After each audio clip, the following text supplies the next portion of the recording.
5e et avant-dernière carte de l'H3. Petite anecdote, j'ai ressorti les pièces collector que j'avais gagnées à un tournoi car il n'y a presque plus de sous dans la banque. Ils ont été un peu radins sur la nouvelle édition pour les pièces, comme pour la précédente édition. C'est juste mon opinion, bien évidemment. Ici, qu'est-ce que j'ai? Un point par roue chez les voisins. 3 points. Bof. Celle-là, 3 points, c'est chez mon dernier étage. Celle-là, ça me permet de concurrencer la guerre. Bon, pas contre Rod, il y a peu de chance, mais contre lui. Un coup de 4 sous, on verra bien. Ici, bon, guerre ou guerre. Si mon voisin pose une carte guerre, 6, bouclier, qu'il en pose une autre par la suite, ça le fera passer à 9. Moi, je serai 3, 4, 5, 6, 7, 8. Donc, le problème, c'est qu'il va me doubler, si je n'en chope pas d'autres. Donc, je suis quand même... Là, ça vaut le coup de reposer une autre plutôt que de la vendre pour 3 sous. Une que je n'ai pas déjà, et qui serait gratuite à poser. Celle-là me coûterait... Celle-là, est-ce que j'ai le chaînage? Non. Celle-là me coûterait 1 sou pour le minerai qui manque. Légère modification par rapport... ils ont remplacé la pierre par l'argile par rapport à l'ancienne édition. Celle-là me coûterait 1 sou. Celle-là, je vois déjà un exemplaire de l'autre côté. Elle me coûterait tout pareil 1 sou.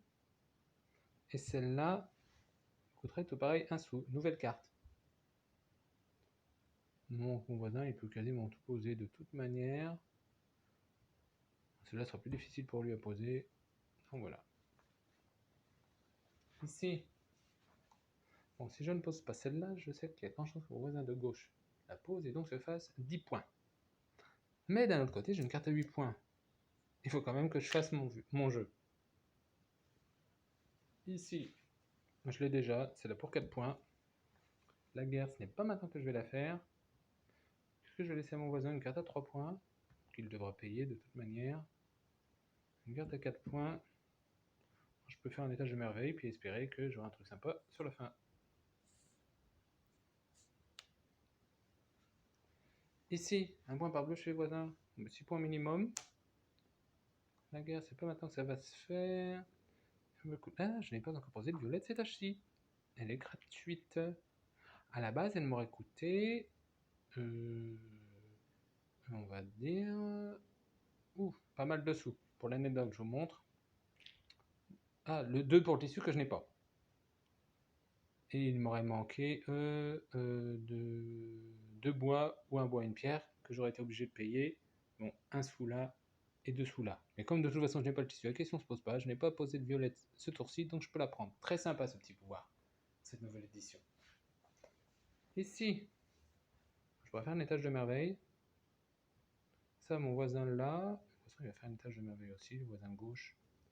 Le reste n'a pas d'importance, ça. Peu importe ce que je lui laisse, on va mettre ça là-dessous, j'ai toutes les pierres. Ici,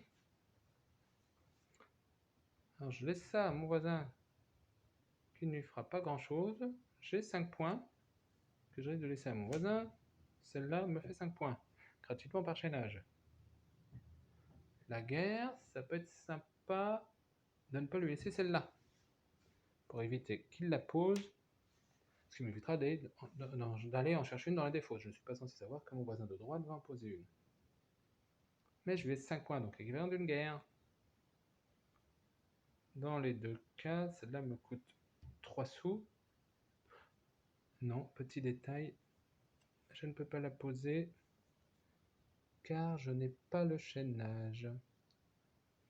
Le chaînage, c'est la roue de l'âge 2 à la faveur du laboratoire, donc la question ne se pose pas. Je n'ai pas le chaînage et je n'ai pas les ressources, surtout. Donc 5 points gratuitement, lui c'est 5 points. On verra bien s'il va insister sur la guerre. Et au moins, il ne posera pas celle-là. C'était donc la 5e et avant-dernière carte de l'H3.